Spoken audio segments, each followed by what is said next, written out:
Caleb, when two people get married, it's for better or for worse, for richer or for poorer, in sickness and in health. In wedding vows today, so often couples say for richer, for poorer, for better, for worse, in sickness and in health.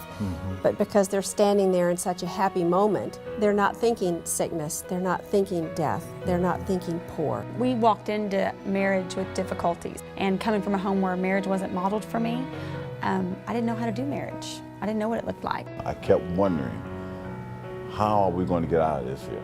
Not how we was going to make it, but how are we going to get out of it? The first year was terrible for us. Yeah. Did you leave me any dinner at all?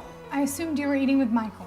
Does it not occur to you that there are two people living in this house and both of them need to eat? If you would communicate with me, maybe I could have something for you. Why do you have to make everything so difficult? Sometimes it takes rock bottom for us to realize what we promised and go back to our promise, and then to get serious about investing in our marriage and our family and our relationship with God. He had come home and said, hey, I heard this thing on the radio called Weekend to Remember. It's a whole weekend about your marriage.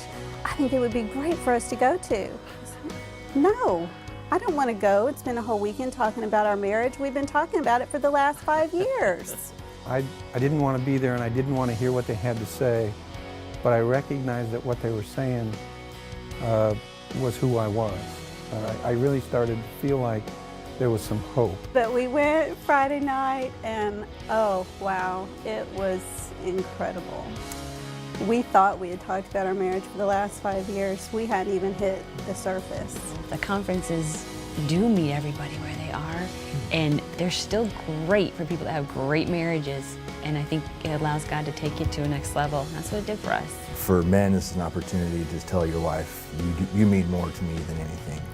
Let's spend this weekend together, and let's work on our marriage. It's worth giving the time and the energy and the focus and the attention to making it better, to making it all that God intended for it to be.